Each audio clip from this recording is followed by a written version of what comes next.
Saludos flautistas del mundo, esto es Danny Flute Band.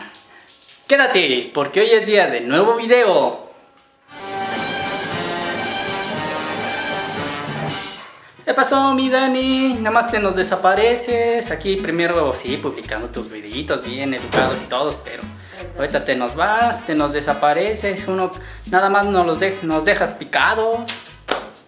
Ya lo sé mi público, pero lo que pasa es que en estos días han hecho algunas remodelaciones aquí en la casa y ha sido complicado grabar porque interrumpen haciendo ruidos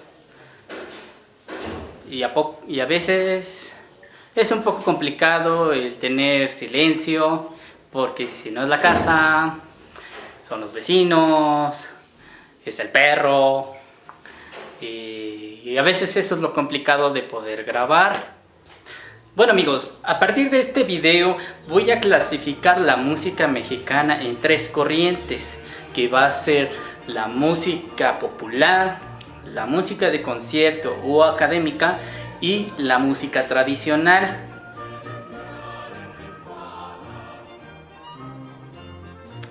En la época colonial, la iglesia sostiene las capillas musicales y con ello surge el barroco mexicano. Además, en esa época se trajeron otros dos géneros nuevos, que fue el corrido, que es una especie de música narrativa romántica, y el son, que era música tradicional española traída por los conquistadores junto con música de los esclavos africanos. Todo esto es una gran mezcla, aparte junto con la música nativa de aquí. Eso hizo una gran fusión, así hizo fusión y todo. No es cierto. Todo eso fue una gran fusión que combinara todos esos géneros y enriqueciera la música tradicional mexicana. Además, ahí son los primeros testimonios donde se trajeron bandas de música de viento de España a México. Entonces, eso fue una gran influencia porque los músicos españoles empezaban a educar musicalmente a las personas nativas de acá.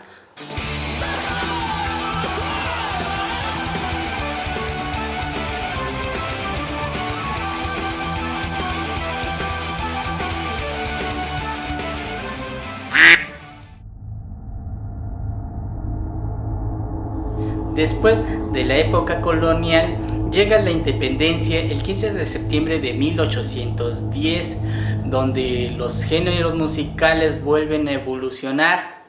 Nace el son jarocho, el son huasteco, el guapango, el son jalisciense, que lo conocemos como hoy en día como el mariachi, que es uno de los máximos expositores a nivel mundial. A partir de aquí, la banda de música de viento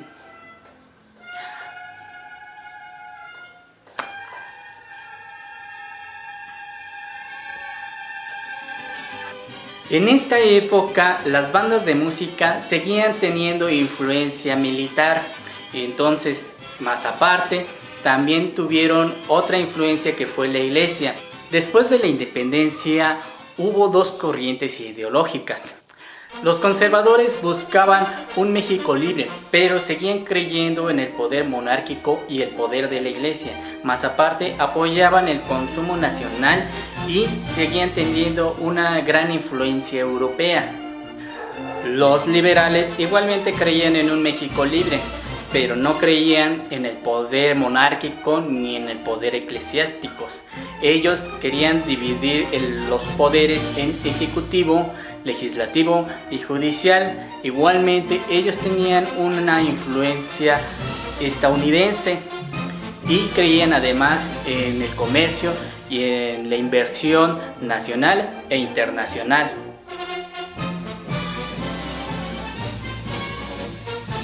Todas estas tensiones se complicaron aún más a partir de la separación o independencia del estado de Texas de México en el año de 1838.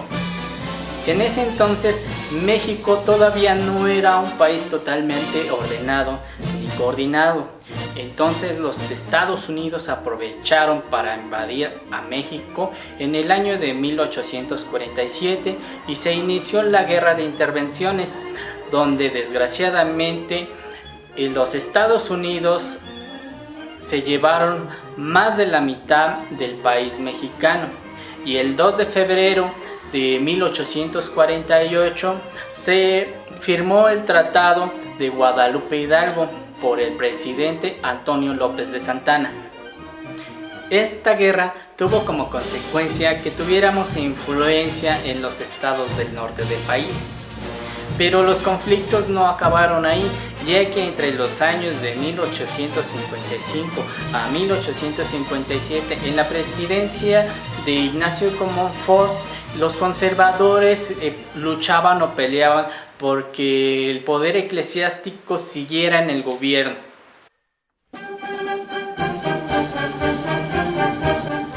Y por esto tuvimos otra guerra, la famosa Guerra de Reforma. Esto por la división de los conservadores y los liberales. En ese entonces México estaba dividido y teníamos dos presidentes a la vez. Por una parte, o por los conservadores, teníamos a Félix Uluaga, y por los liberales tuvimos a Benito Juárez. Al final de esta guerra, los liberales fueron los que ganaron, y en el año de 1861 Benito Juárez entró triunfante a la Ciudad de México como presidente.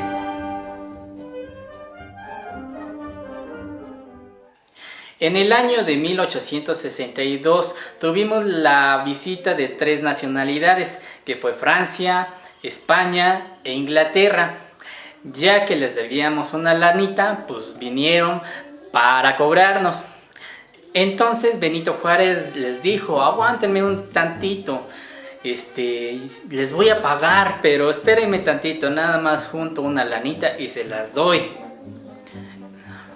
Con esto, tanto España e Inglaterra dicen: va, te aguantamos un ratito, pues vamos a dar una vueltita, y pues sí, te aguantamos, no hay tos, tú, pero nos vas a pagar.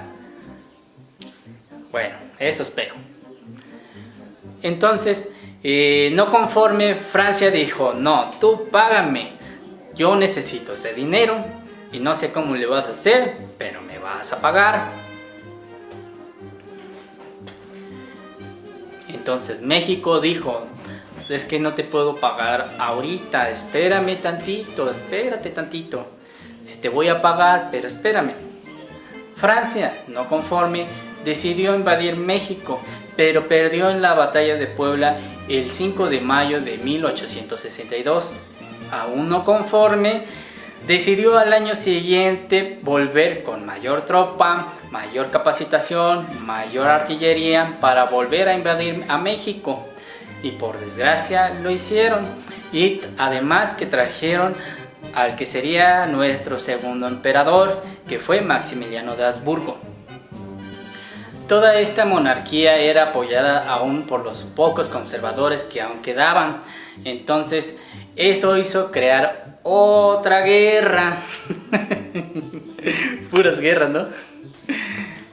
Entonces Maximiliano de Habsburgo llegó en el año 1864, en el cual fue bien recibido por los conservadores, pero en el gobierno de Benito Juárez pues batalló para derrocar a Maximiliano de Habsburgo.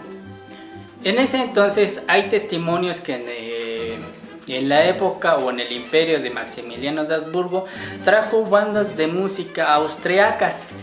Eso hizo que destituir a las bandas mexicanas militares que existían en México.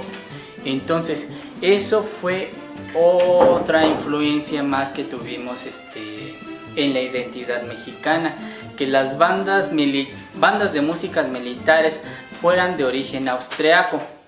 Al final del imperio de Maximiliano de Habsburgo, estas bandas militares austríacas se quedaron en México, o gran parte se quedó en México. Entonces se puede decir que en el centro de México, de la República, tenemos la influencia de las bandas de música de España, de Francia y austríaca. En el año de 1877, el general Porfirio Díaz se hace presidente y tiene una gobernatura por más de 30 años, que se le conoció como la era del Porfiriato. En esa época, las bandas de música se considera que fue su época dorada, ya que Porfirio Díaz apoyó mucho a lo que fue las bandas de música militar y, más aparte, que los dotó de instrumentos nuevos. Fue la evolución donde en la época de la Revolución Francesa muchos de los instrumentos ya eran de manufactura más sofisticada, eran con mejor tecnología en ese entonces. Pero como dicen, no todo lo que brilla es oro. Y la época dorada de las bandas de música culminó con la Revolución Mexicana en 1910. A partir de ahí también se genera otro nuevo género musical, que fue el corrido revolucionario, donde se hablan los actos heroicos de dicha batalla.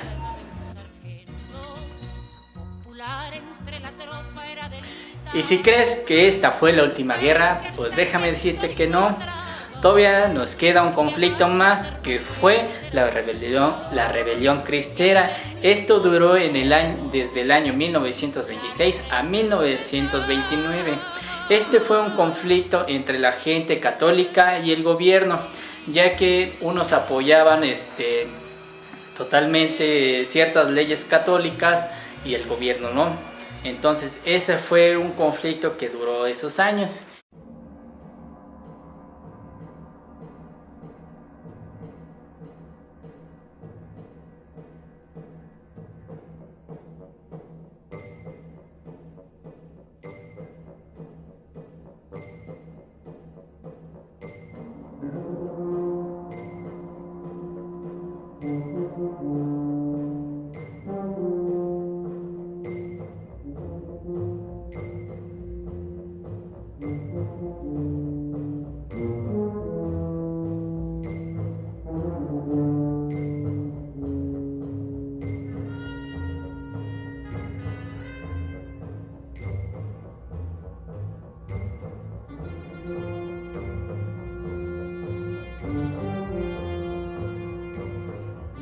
Y después de tantos conflictos y guerras que tuvimos aquí en México, creo que empieza una estabilidad y organización en el país. A partir de los años 30 se empieza una nueva corriente, que es la del nacionalismo, que es la búsqueda de la identidad nacional. Entonces empiezan a nacer nuevos artistas y artes, como el cine, la televisión, el teatro, la música, la arquitectura y la escultura, en base a la tendencia del nacionalismo. En esta época tuvo gran auge o aumento de popularidad lo que fue la orquesta sinfónica, ya que los compositores mexicanos de ese entonces querían representar la música nacionalista, plasmarla en la orquesta sinfónica.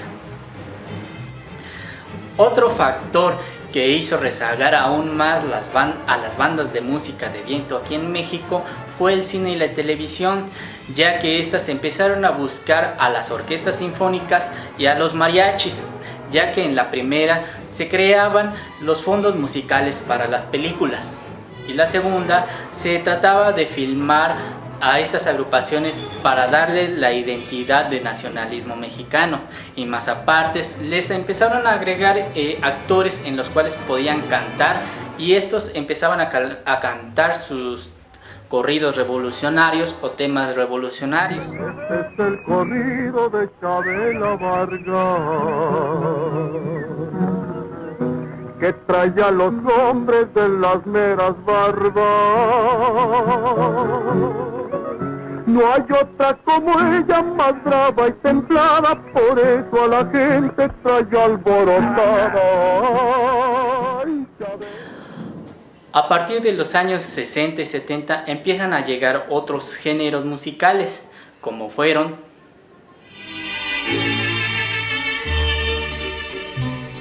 amorcito corazón, yo tengo tentación de un beso que se prenda en el calor de nuestro gran amor, mi amor.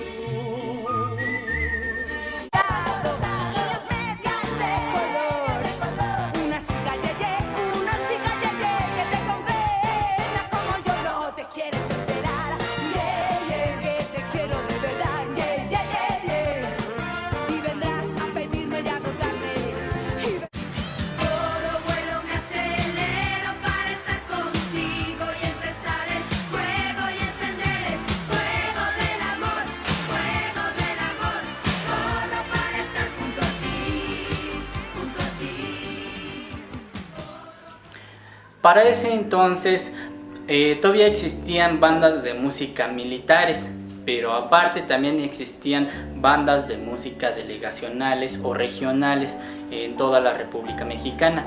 Pero yo escuchando testimonios de gente ya grande, músicos ya grandes, me han contado que anteriormente en esos años se vivía mejor del hueso o del trabajo extra que en estas bandas de música militares o delegacionales o regionales, ya que estas eran de cierto modo plazas fijas, pero los músicos de antes no lo veían de esa manera. Ellos sobrevivían más de la música del hueso, del trabajo extra, por así decirlo. Entonces a hoy en día es la cosa al revés. Por desgracia, al estas bandas delegacionales y militares que no tuvieron tanto personal o músicos que quisieran estar ahí, se empezaron a desaparecer. Entonces hubo una época, hoy en día, pues ya no se puede vivir tanto del hueso, sino que pues hay muchos músicos que tratamos de buscar un trabajo fijo. El objetivo de este canal es dar a conocer la tradición musical mexicana, y para ello, si se dan cuenta, tenemos influencia extranjera en toda la región mexicana. En el norte tenemos la influencia de los estadounidenses, los españoles y los alemanes. En el centro tenemos la influencia de los españoles, los franceses y los austriacos. Y en el sur tenemos la influencia de los españoles y de los africanos. Todo esto sigue siendo un tema muy extenso que seguiremos viendo en los videos próximos. Vamos a ver cómo son las bandas de música en cada región. Y bueno, si te gustó el video y quieres saber más, dale like, comparte este video y suscríbete. Agradezco a todas las personas que me siguen acompañando, viendo todos mis videos. Sin más que decir, mi nombre es Daniel Cuadrabadillo, esto es Daniel Flood Band y nos vemos hasta el siguiente video. Hasta luego. Y bueno, ya después de haber terminado este video, pues ahora sí, es una buena hora para estudiar. ¡Ay, cállate y deja dormir! Ay, chica.